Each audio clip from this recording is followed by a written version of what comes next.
The hard truth behind my son's false claims and how it changed our lives. The moment I found myself standing in the middle of my living room, listening to my son's angry outbursts.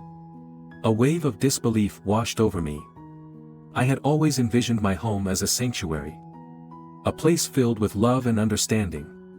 Yet, on that fateful day, it felt as if the walls were closing in around me, suffocating the warmth that once defined our family.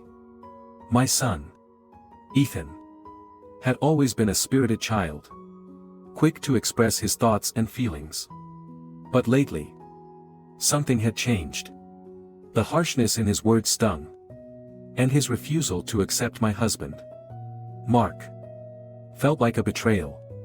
As I watched Ethan storm around the room, hurling insults at Mark, my heart ached with confusion and sadness. It started subtly at first.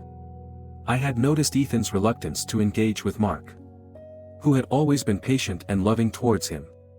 But soon, that reluctance morphed into hostility. It was as if a switch had flipped inside Ethan, and I couldn't understand why.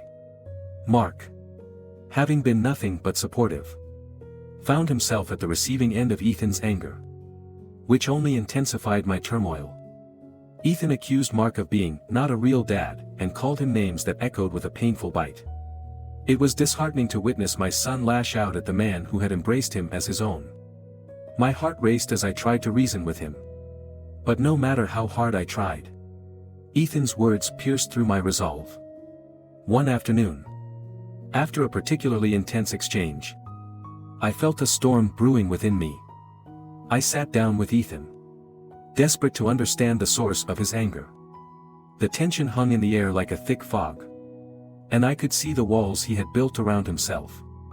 "Why are you so angry at Mark?" I asked softly, hoping to penetrate his defenses. But instead of answering, he lashed out once more, throwing accusations that were unfounded and hurtful. He claimed Mark had mistreated him in ways that were completely false. The pain in my chest deepened. The days turned into weeks, and Ethan's behavior escalated. The insults grew sharper, and his false claims about Mark began to take a toll on our family. I watched helplessly as the rift between my son and husband widened, feeling caught in the crossfire. Mark, with his unwavering patience, attempted to reach out to Ethan, but the boy's anger was a formidable wall. I found myself torn between two worlds: the love I had for my husband and the fierce protectiveness I felt for my son. I wanted to believe that Ethan was just going through a phase, that this hostility was a part of growing up. But deep down, I felt an urgency to address the situation before it spiraled out of control. One night, after a particularly difficult day, I lay in bed, restless. I stared at the ceiling, the weight of the situation pressing down on me. I could hear the muffled sounds of Ethan's music playing in his room, a stark contrast to the tension that had become our norm. I thought about the day I met Mark and how our lives had intertwined. He had brought a sense of stability and love into my life, something I believed Ethan would eventually recognize. But as the weeks turned into months, the situation only worsened. Ethan's animosity toward Mark had become a daily occurrence. My heart broke a little more each day, watching my family fracture before my eyes. I knew that something had to change. I couldn't allow this toxic dynamic to continue. In a desperate attempt to restore harmony, I sought help. I reached out to a family therapist, hoping that a neutral party could help us navigate the tumultuous waters. I felt a flicker of hope as I prepared for our first session. But my optimism quickly faded when Ethan refused to participate. He slammed the door to his room, refusing to acknowledge the turmoil around him. Frustrated, I turned to Mark for support. He had been my rock through this ordeal, and I needed him now more than ever. But when I approached him, I could see the weariness in his eyes. "I'm trying my best, but he just won't let me in," he admitted, his voice heavy with defeat. I felt a surge of anger, not toward Mark, but at the situation. How had we reached this point? My heart ached for both of them, the son I loved and the husband who had given me so much. The pain of their disconnect was unbearable. In the weeks that followed, I began to notice a change in Ethan. His behavior became erratic, filled with emotional outbursts that left us all reeling. It was as if a dark cloud had settled over him. And no matter how hard I tried, I couldn't penetrate his defenses. The insults aimed at Mark became increasingly aggressive, culminating in an explosive argument that left our home in disarray. In the heat of the moment, Ethan accused Mark of being abusive, a claim that was as unfounded as it was hurtful. I stood there, frozen in disbelief as my son spewed lies that I knew to be untrue. It was a breaking point for me. I realized that my attempts to mediate were not only failing but were also causing deeper rifts within our family. In the wake of that explosive argument, I made a decision that felt both painful and necessary. I reached out to Ethan's mother, my ex-wife, in hopes that perhaps a change of scenery would provide him with the space he needed. It was a decision fraught with guilt, but I believed it was for the best. When I explained my reasoning to Mark, I could see the hurt in his eyes. He felt abandoned, and I felt torn apart. "I thought we were in this together," he said, his voice choked with emotion. It was a sentiment that echoed my own internal struggle. I had wanted to protect my family, yet in trying to do so, I felt like I was tearing it apart. The day I packed Ethan's belongings was one of the hardest moments of my life. I felt like a failure, grappling with the idea that I had allowed things to spiral so far out of control. Each item I placed into the suitcase felt like a reminder of the love I had for him, but also the pain of our current reality. I hoped that time away would give him the perspective he needed to heal. When the day finally arrived for Ethan to leave, my heart ached. I watched as he stepped out of the house, suitcase in hand, a mixture of defiance and sadness on his face. I wanted to reach out and tell him how much I loved him, but the words caught in my throat. I felt as if I was losing a piece of myself. In the days that followed, the silence in our home was deafening. Mark and I tried to find comfort in each other, but the absence of Ethan loomed large. We filled our days with distractions, but the weight of the situation hung over us like a heavy fog. Eventually, I received a call from Ethan's mother, and I braced myself for the news. She told me that he was struggling to adjust, that the distance had left him feeling lost and confused. I felt a pang of guilt wash over me, but I also knew that this was part of the healing process.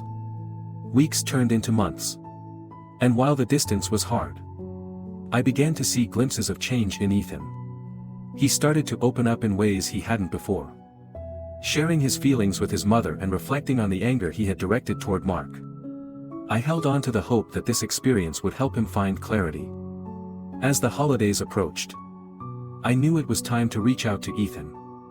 I wanted to invite him home for a visit, to show him that the door was always open. I penned a heartfelt letter, pouring out my feelings of love and regret, hoping to bridge the gap that had formed between us.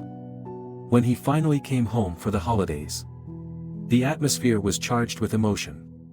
I watched as he stepped through the door, a mix of apprehension and hope flickering in his eyes. I wanted to pull him into a hug, to tell him that everything would be okay. But I held back, unsure of how to navigate this new dynamic. The first evening back was awkward, filled with tentative conversations and nervous laughter. I could sense the tension lingering in the air, but I also felt the possibility of healing. As we sat around the dinner table, I noticed the way he interacted with Mark, cautious, yet curious. Over the next few days, we began to find our rhythm again. I watched as Mark made an effort to connect with Ethan, engaging him in activities they once enjoyed together.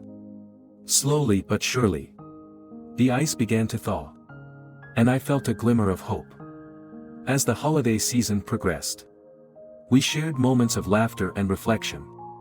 I could see Ethan's walls begin to crumble, revealing the vulnerable, hurting boy beneath. He began to express remorse for the way he had treated Mark, and I felt a wave of relief wash over me. One evening, as we sat together, Ethan turned to Mark. "I'm sorry for everything," he said. His voice sincere. "I didn't mean what I said. I was just angry."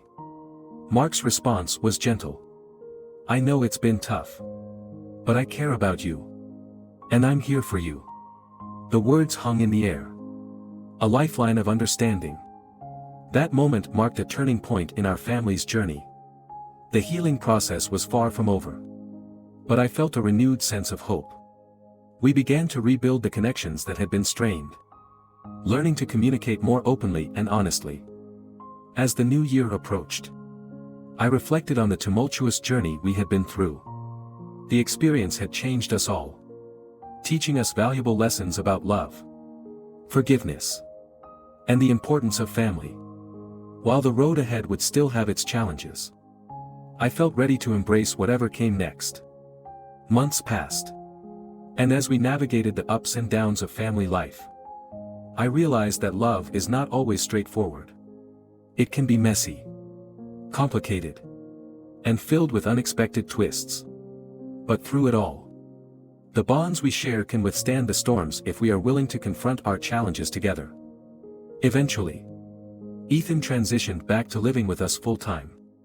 And while it wasn't without its struggles, we faced each day with a sense of resilience.